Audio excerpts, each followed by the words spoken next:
Welcome to Live Better Longer. I'm your host, Bill Borton. College is important these days, just as much, if not more, than ever before.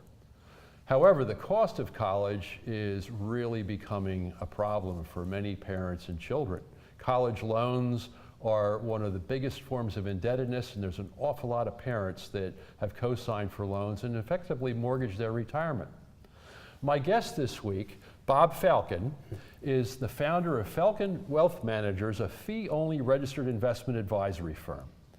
He's here today to speak about his other company, College Funding Solutions, which helps families to identify those schools where students can maximize aid and minimize the net cost of college. Bob is a certified financial planner and a CPA and is based in Concordville, PA. Welcome, Bob. Bill, thanks for having me. It's my pleasure. So, Bob, what are some of the biggest misconceptions parents are having these days about college?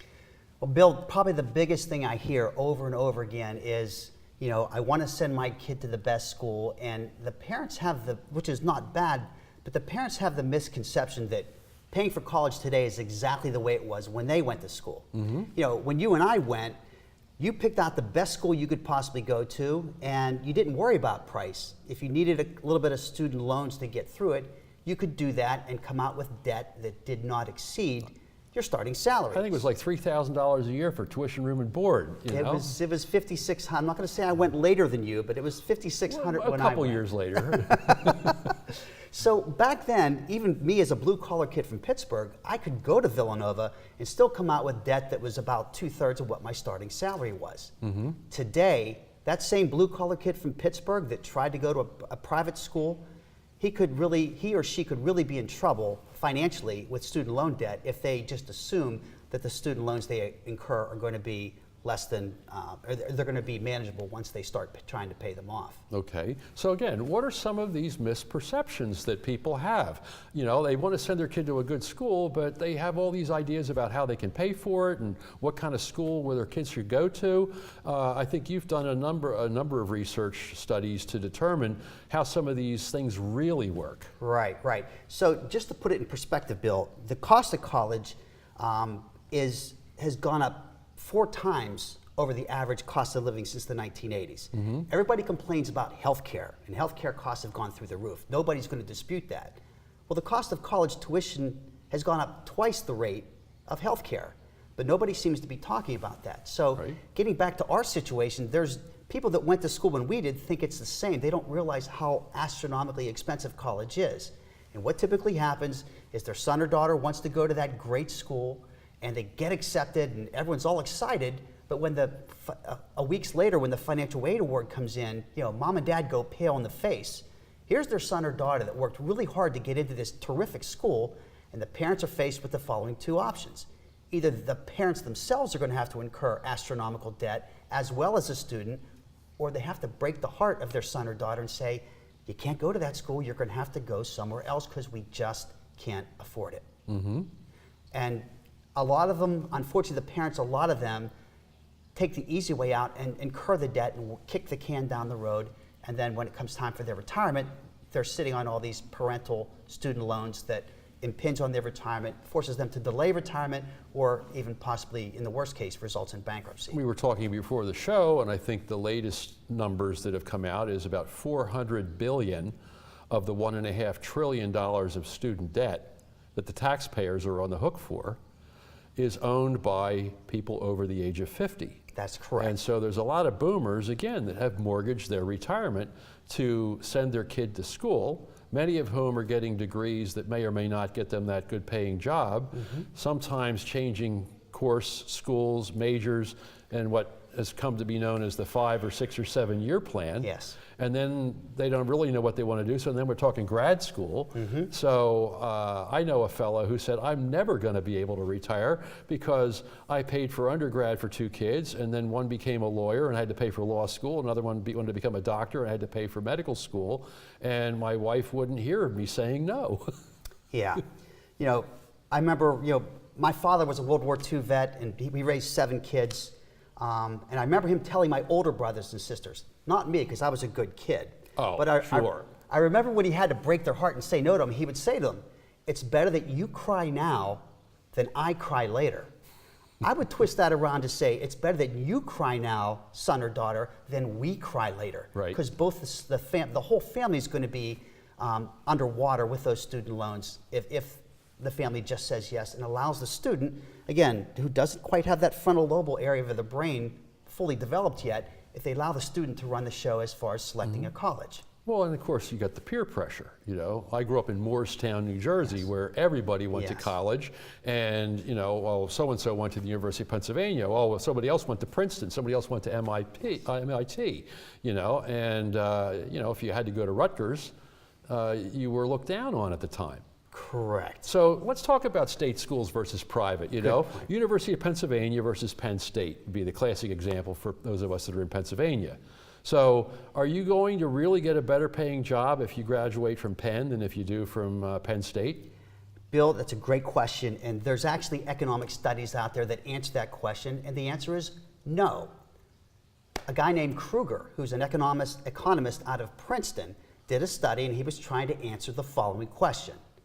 Does attending a more selective college result in higher earnings? And what he found out is, in summary, if you have two students with the same academic credentials in high school coming out, and one goes to an Ivy League school and the other one goes to University of Pittsburgh for the same degree, 5 years, maybe not right away, but 5 years after they graduate, those two individuals will be making the same amount of money. In summary, it's not the average SAT of the school that you attend that dictates what your earnings are going to be, but it's the average SAT of the best school that you applied to would go in, because you're going to even out after 5 years. So I know a lot of parents, particularly, you know, my brother and his family still live in Morristown because of the schools, and a lot of the parents really push the kids to you know, perform academically because they want to get a scholarship. You know, there's another misnomer there that just good academics is going to get you a full ride. That doesn't happen so much, right? Yes. There is an excellent article, and when I give my speeches, I cite this one article of a young woman in Chicago. She wanted to go to Northwestern in the worst way. So she grew up loving Northwestern, wanted to major in journalism. To make a long story short, yes, she got in, but her family was wealthy, and when the financial aid didn't come in, she had to take a gap year because all her she negotiated after the time limit had gone over, so she had to take a gap year. She ended up going to a lesser school, DePaul, if you will, that's SAT was 350 points lower, the average SAT at that school.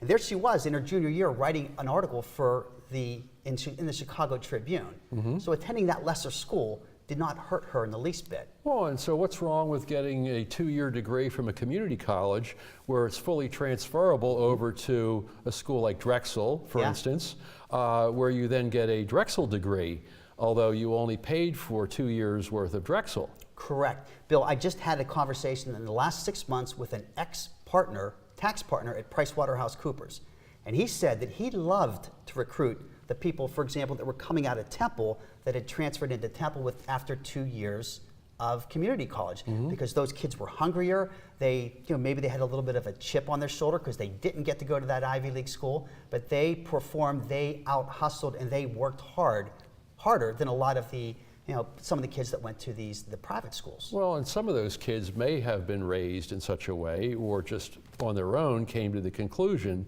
that being a little more conservative with the expenditure now means that there's a lot more opportunity later on, because again, you're not saddled with the debt. Correct. I have a 14-year-old son, and I wish you could convey that to him. It's a hard message to get through. Would you like me to stop by, Bob? Yes, and talk to him about how a Lamborghini is not really a good first selection for his first car. Aha, yes, you might want to go with a Maserati. It's a little less expensive. Oh, gosh, yes. Well, so what about sports scholarships? I know a number of other parents think that their kid, is a standout tennis player or soccer player, and that's going to be their ticket to ride.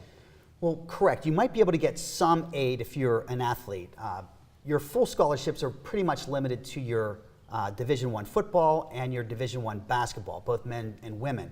However, if you're playing lacrosse or soccer, you'll see things like a school might have 30 people on the lacrosse team, but they have 12 full-time equivalent scholarships. So you're not going to get a full scholarship. when I get an athlete to work with, I try to look for higher needs-based aid or merit-based aid at a school. And then if they also have the sport that they're interested in, then I can double down and cover them either way. Okay. Because if you get an injury, that athletic scholarship is going to be gone anyhow. So again, some of the other misperceptions you've mentioned, we talked about college funding and using 529 plans, right? So the parents and a lot of grandparents are talked into funding 529 plans, but that messes with your ability to get financial aid, doesn't it? To an extent, yes. Any asset owned by the parent is assessed at about 5 or 6%. It goes against them as far as your expected family contribution. That's only 5%. So if you have $100,000 saved up, that means you're expected to pay $5,640 towards your child's education. That's not too bad. A lot of people would love to have a $100,000 529.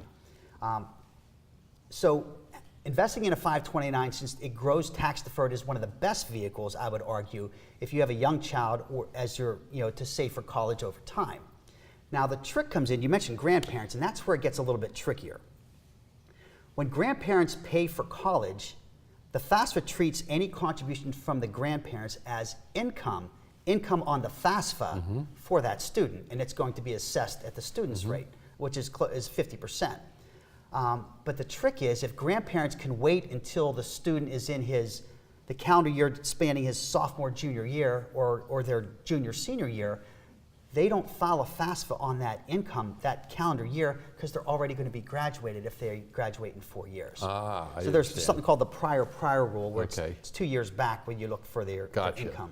Okay, so there's also another type of savings plan called Cloverdale? Coverdales. Okay. Yes, Coverdales were my old favorite go-to when I was saving for my kids because I thought they were going to go to private K-12. Coverdale's the only vehicle available to save tax deferred for K-12 until last year. With the new tax act that was passed in December of 2017, you can now use up to $10,000 out of a 529 to pay per year to pay for private K-12. So a lot of some of my clients that have kids in Catholic high school in the area, I'm recommending for them, since we're over in Pennsylvania, to contribute $10,000 into a 529 plan. The next week you take it back out and pay your high school. That way you're still saving 3%. You're getting a 3% discount. That's the Pennsylvania tax rate on that contribution. Interesting. So Bob, I'm going to come back after a word from our sponsor, and we're going to take a brief break. We'll be back more with Bob Falcon talking about college funding here on Live Better Longer.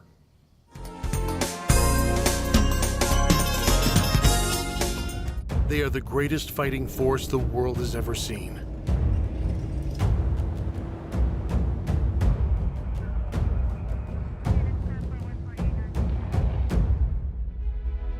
But what does it take to strengthen our service members? What does it take to let them know that we stand behind them, wherever they are? What does it take to bridge the distance and keep them connected to family, home, and country? And what does it take to prepare them for their future when their service to the nation is complete? What does it take to strengthen our service members so they can be the greatest force for good in the world? It takes a force. Be a force behind the forces. Share a message today at force.uso.org. I want to be a contender. I want a warm belly to sleep on. A big house. How do I look? Do I look good? I want to play hard. My nails done once a month. I want a home. I just want a home. I want someone to love. Last year, more than 30,000 companion animals came to us without homes. 20,000 of them were felines. Let's make some homes together.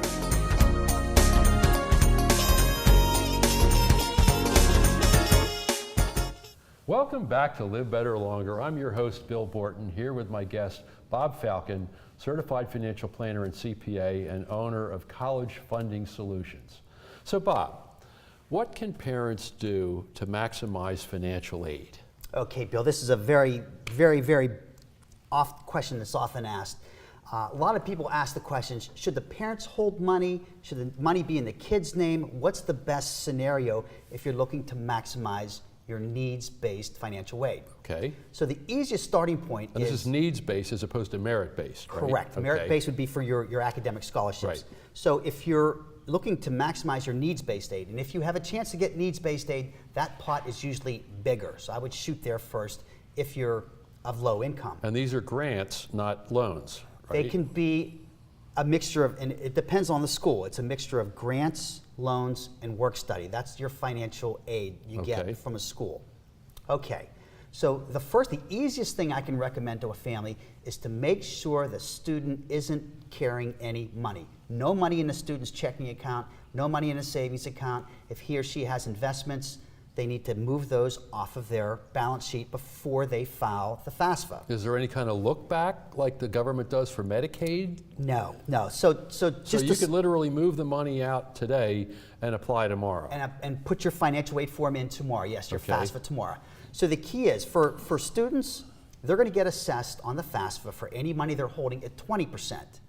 The parents' assets only get assessed, as we said before, at 5.64%. So here's the trick that a lot of people don't realize, that any 529 account, whether the student owns it or the parents own it, are treated as if they are owned by the parent. Okay. So if a student's sitting there with $10,000 in his checking and savings, he or she should contribute that to his own 529 plan. Aha. Okay, so immediately instead of getting assessed at 20%, it's going to get assessed at 5.64%. And it's now tax deferred too. It's now tax deferred. Aha. So another thing a student can do, let's just say that student worked on a summer job and earned $3,000, and part of that $3,000 is sitting in his or her checking account.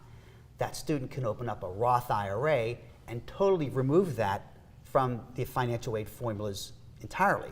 Okay. We haven't talked about this yet, So Bill. any qualified plan is outside of the child's ability, or how do I put it? Because it's 59 and a half without penalty, no kid that's going to go to college would be able to access that money, and is that why they don't count it? Well, even our money as parents that's sitting in our IRA or in a 401k, that money is not assessed on the FAFSA. So no retirement plan assets get No counted. retirement plan. The beautiful thing about a Roth, even though you don't get a deduction when you put money in, any contributions you make to a Roth IRA can be withdrawn tax and penalty free at any time.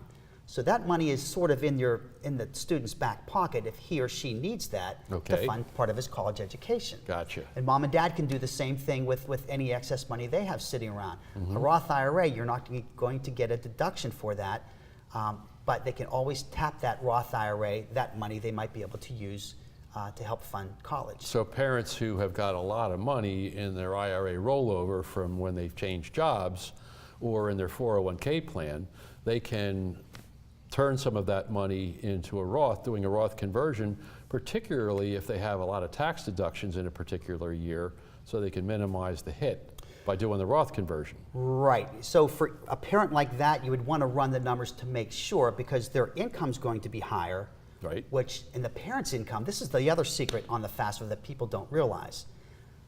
A lot of families are so worried about the assets that the family has, but the parent's income from the prior year, up to 47% of that income gets included in the expected family contribution. Aha. So that's where a lot of families, they wake up one day and their son or daughter's in just starting their senior year of high school, and they're like, oh my, I have $20,000 saved up for college, what do I do now?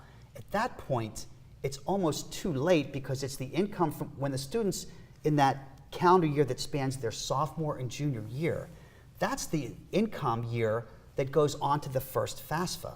And parents aren't even thinking about that. One other point, Bill, before we move on, is if a parent has his or her own business, there's a real big opportunity in the year, again, the student's sophomore and junior year, for that parent to try to manage that income and to make sure it's minimized at all possible. They can accelerate their deductions, maybe defer some of their billing in December, but they want to make sure that base year, again, the calendar year of the student's sophomore and junior year, is minimized. I got to imagine that most parents who are trying to figure this out on their own using the internet and Google searches are probably making a lot of mistakes and missing out on a lot of advantages. So this brings up another good question for you, Bob. At what point, based on your child's age, should you be sitting down talking to you or someone like you to start to figure out all the strategies and the tactics that can be employed and establish a timeline for these things? Good question, Bill. Two things. When it comes to saving for college, as soon as the kid's born or even prior to the birth of your child, you can start saving in a 529. But when you're getting closer to college, I would say no later than the sophomore, at the absolute latest, the junior year of high school is when you want to get involved, because again, we just talked about how you need to manage your income in that year if you can. Right. And if you wait until the senior year, the income, that's water over the dam, you're then scrambling to try to manage your assets and put your assets in the right place to minimize your expected family contribution and maximize your aid. So Bob, I just want to take a quick stop in our conversation for a moment here, because I'm sure some of our viewers are going to want to be able to contact you and ask you some questions and possibly even engage you, hopefully, to help them figure out how to, again, maximize the value of their kids' college and minimize their costs. So what's the best way to get in touch with you? Well, the easiest way is just to go to my website, and that's www.collegefundingsolutions.net. There I have .net, not .com. Not .com. So there I have a place where you can sign up for my newsletter and you can contact me directly, and I'd be happy to provide a free 15 or 30-minute consult. When a client comes in, I will calculate what their expected family contribution is, and I only take clients on that I know that I can save them money. Okay. So it's basically a money-back guarantee for my fee. Wonderful. So we talked also before the show a little bit about how some of the private schools are competing with state schools. Yes. By trying to equalize costs a bit. I know my brother has been talking about that with his kid. Tell me a little bit about that. Sure. And this is a real big opportunity for people that are not economically well off. People don't realize that most of the aid is available to those with lower means. So there's some schools, and they're typically your private schools, that will meet up to 100% of your financial need. Your state schools, on the other hand, will usually only meet about 45 or 50%. Okay. Let me give you an example. I had one client up in the Northeast who he was going to be the first generation going to college, and he applied. He looked around him and he saw where everyone else went. It was Penn State, Temple, and Westchester. Those were his three schools. Right. I broadened his search to private schools, and at the end of the day, he could have attended Siena College and come out with 25, which is a good. This is for accounting, which is a good private school up in New York. He could have come out with $25,000 in debt. The same numbers, the same amount of what he would have come out with at Penn State or Temple was closer to $90,000 in debt. Over 4 years. Over 4 years. Right. This assumes you get out over 4 years. So again, we talked before we came in here, and I asked you the question: would you rather get a 50% discount on a Toyota or 90% off on a Lexus? And the net cost is really what people need to focus on, but they don't. The Lexus at 90% off is going to be cheaper for a lot of these low-income families than the state schools. So there's a big difference between retail and what you actually pay. And again, we talked also about health care as an analogy. If you don't know what it really costs, how do you know whether you're getting a good deal or not? Correct. And that's why you can read my blogs, but I talk about how the first step parents should take is calculating the expected family contribution. If it's low enough, you want to target those schools that offer significant aid. If your expected family contribution is too high, if you make too much money, then you might want to target schools that offer merit-based aid, because not all schools, people are very surprised to learn that not all schools offer merit-based aid. They don't care what score you got on your SAT, you're not going to get any aid unless you have severe financial need. So that's why you need to identify those schools that offer merit-based aid, see if your student is in the top 25% of the incoming freshman class, so they would get that merit aid, and then that might be a school that you might want to target. Bob, this has been terrific. I want to thank you for coming on the show. Time flies when you're having fun. Well, At any rate, for those of you out there who would like to talk to Bob, again, contact him through his website, collegefundingsolutions.net, not .com, .net. There's a contact form, and sign up for Bob's newsletter. Bob, it's been a pleasure. Bill, it's Thank been you. a lot of fun being here. Thank you. Until next Tuesday, here at RVN TV, this is Bill Borton. Thanks for watching Live Better Longer.